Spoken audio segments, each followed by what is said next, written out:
If I think about it, the world has changed, but the processes of selling have not changed. Mhm. So social to me means we've just added some things to the sales process, like these Zoom calls, right? We're now doing a lot of Zoom calling to present to prospects, do presentations. So that's the only thing that's kind of changed in the last few years.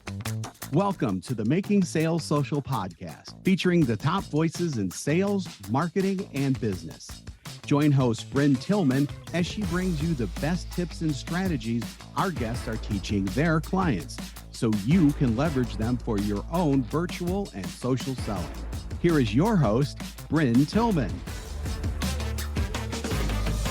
Welcome to Making Sales Social. I'm Bryn Tillman, and I am absolutely thrilled with our guest today. This is a man that I have known probably for a decade, maybe. We have collaborated on things before. We've hugged in real life.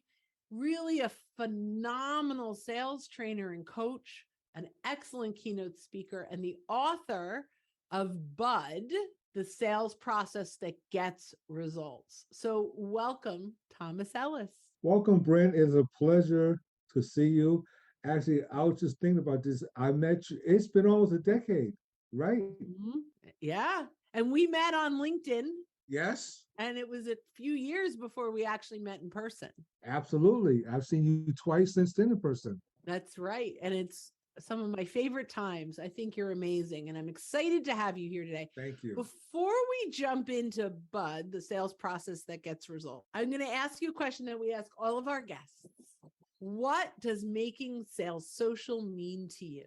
So, making sales social means to me is, if I think about it, the world has changed, but the processes of selling have not changed. Mhm. So social to me means we've just added some things to the sales process, like these Zoom calls, right? We're now doing a lot of Zoom calling to present to prospects, do presentations. So that's the only thing that's kind of changed in the last few years. What's the piece of social when it comes to sales?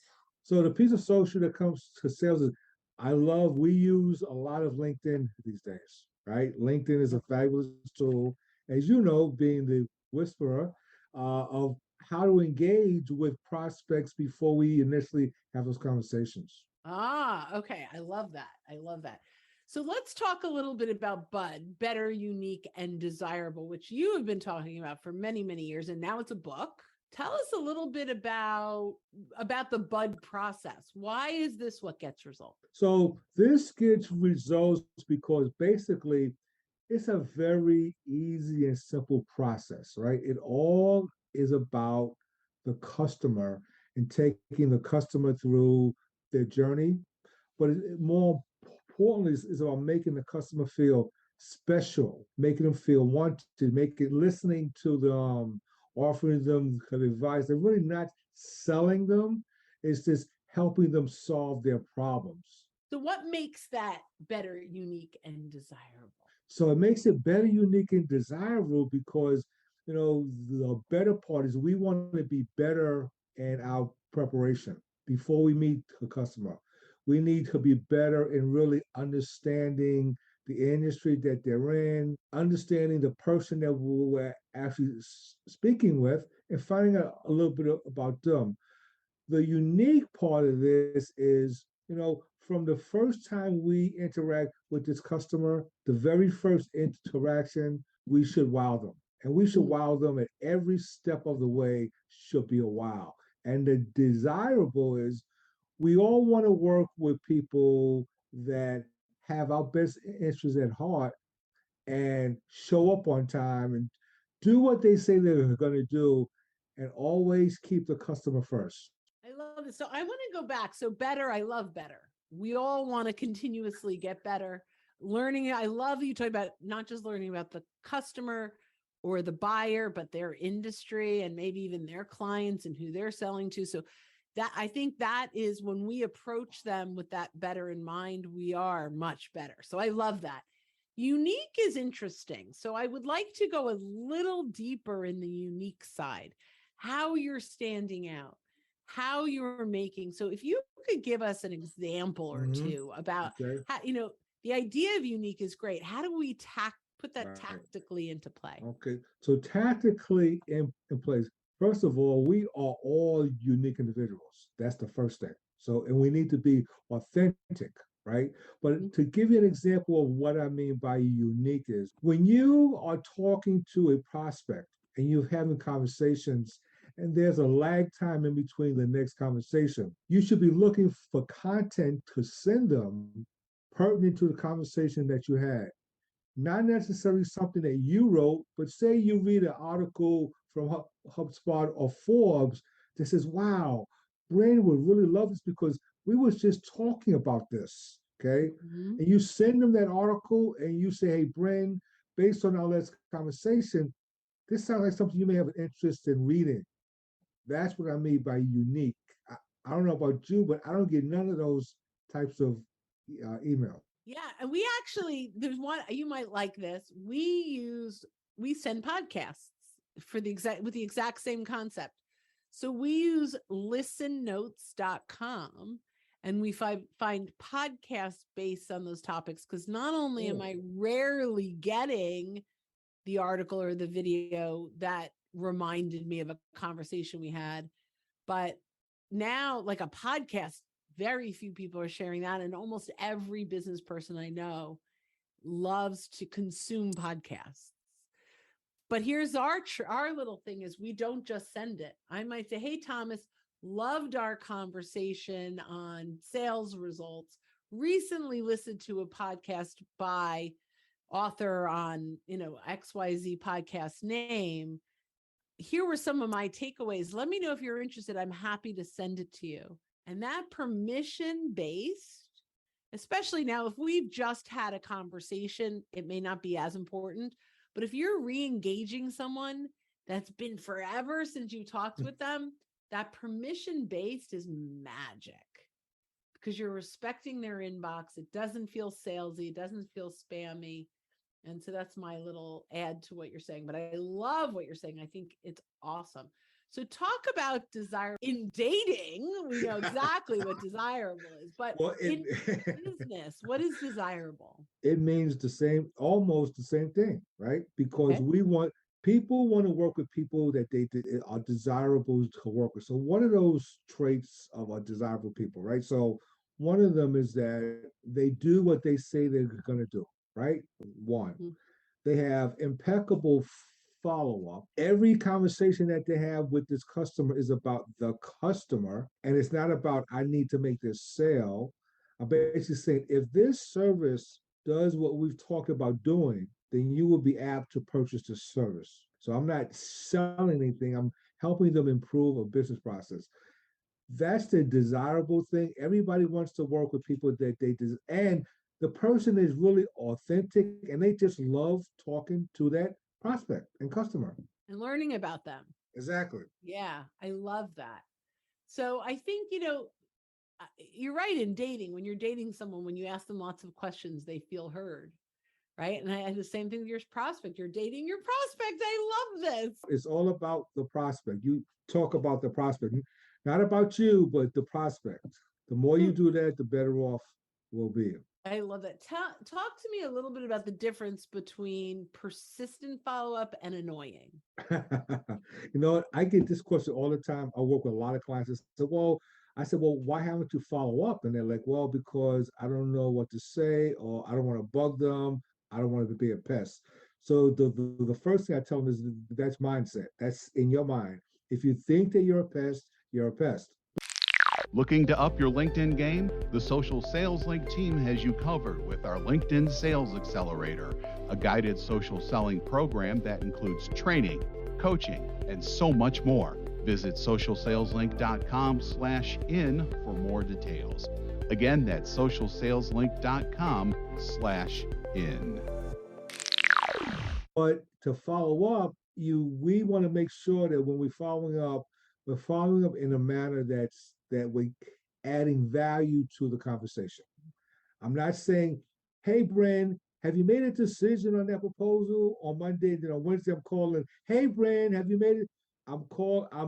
I'm sending you some information based on our conversation that will help you make a decision. I always tell people if in every conversation or email that you send you're adding value, you're never a pest. And my coin phrase is being pleasantly persistent. People Oh, like to yeah. be pursued, but we have to do it in a pleasant manner. What are some mistakes salespeople make? Like, I'm tossing this email back to the top. Yeah, What, or I'm just checking in. there's no What are you value in checking in that on? for Right. them. Or I'm following up on our last conversation, or those mistakes, or have you made a decision yet? All of those pointed questions, that customers get very annoyed at. So there's the big difference. So I love that. I just want to do one more follow up on the follow up. So a lot of salespeople get stuck here, right? Like, what value? Now we talked about other people's content. What value can they offer in a follow up that doesn't feel like a pitch, but leads closer to them making a solution? Is it original content? Is it what works in So that what follow up? what works? What doesn't work is your content from your company propaganda. That doesn't necessarily work. What does work if you find an article where a customer's you may be using your product or service and is giving a testimonial about it. Okay. To say, hey, you know what? I found this article. Here's one of I saw this article. The guy mentioned something about what we do. That could be very, very helpful. Another one is finding and it could be personal, right? You could have had a great conversation about what they do. Like, I'm a golfer, so anybody that talks to me about golfing, they have my full attention. So if you understand what this person does personally, find something that you can send them on a personal level. And I like that because people are going to buy from the person before they buy from the product and the salesperson. That's awesome. There are so many things that we tend to do that are automatic, that, like, here's my cadence. And we're typically, as salespeople, we don't slow down enough to really personalize and tailor that to each individual person. And I think what you're saying is we've got to just slow it down, really look at the message that it's going to a human being, not a prospect or a lead, and that you're really just building rapport where should lead to your solution down the road. And I have a perfect example that relates to football. One of my prospects is a huge Giants fan. I'm a huge Giants fan. And I'm in we've been Giants territory the, now. the Giant territory, right? So we have lots to talk about. So when the season started, I emailed him and said, hey, I'm really looking forward to seeing what the Giants are going to be like. I love the ownership, the new coaching, blah, blah, blah, blah. And he emailed me back and said, yeah. So every week we're talking via email about the game, not about business, about wow, this is going on. We're excited. We're 3-1, 4-1. Haven't been that way in many, many years. So that's something, if you know what the customer likes and you like it too, have conversation. Yeah, it's really about building that rapport. What advice do you have when a prospect pre proposal, but when a prospect, they sound great on the phone, you're really excited that there could be an opportunity here, and then they ghost you? Oh, the famous ghosting. So I have, and this is common. I would advise people to say, hey, pick up the phone because I love to talk phone. Mhm. If you can get them on the phone, you can say, hey, Joe, I know we've had some great conversations. I thought that it was going in this direction. Obviously, I was wrong. Could you share with me why we haven't been able to reach each other the last couple of weeks, a month, or whatever? Okay, that's a tactic I like using.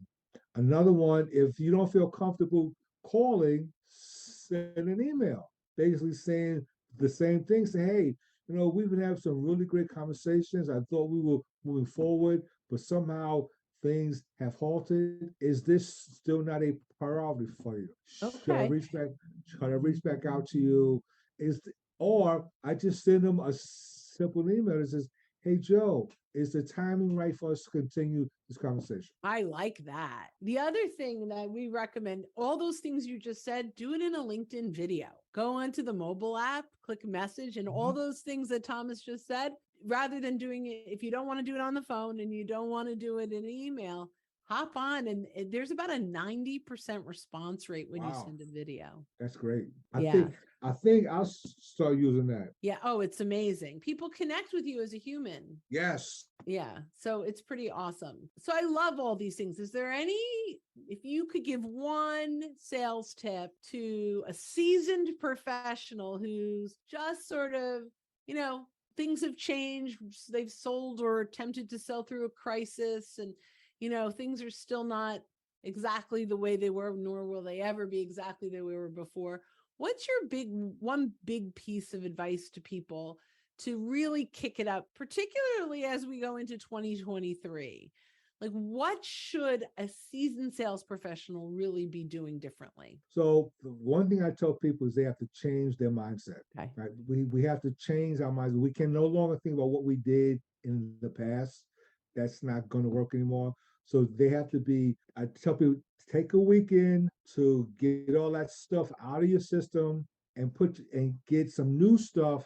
Just look at what's going on, right? And say, if I'm going to be successful, what 3 things do I have to do differently in 2023? And now is a great time to work through that process. Look at where you are, look at where you want to be or have to be, because quotas are going up next year. Revenues are going to be, they're going to say they want more. So how do I get more? And it all boils down to I, as the individual, have to change my mindset and come up with a program and plan that's going to work for me next year and be willing to adapt it on the fly. Great advice. Thank you. Well, Thomas, this was amazing. I can't believe how fast our time went. Tell our listeners, viewers, tell them, how can they get in touch with you? Great. Thank you. You can reach me on LinkedIn, obviously, Thomas Ellis. You can link with me on my website, which is www.tellissalescoach.com. And if you want to call, I do answer my phone unless I'm in the training or coaching or something. My phone number is 301-343-0001. So can I just tell you how I've been reading your website wrong all this time? Yeah. No, this is so funny. I thought it was salescoach.com. Oh, wow. Okay. That's hysterical. And I see it's Thomas Ellis, T. Ellis, sales coach. And I thought is Tellis is salescoach.com. How funny. Well, that was a funny way to end this. Thank you so much for your time and your brilliance. Go out and follow Thomas. Go on LinkedIn and ring his bell so you can see his content. And while you are out and about, make sure you are making your sales social.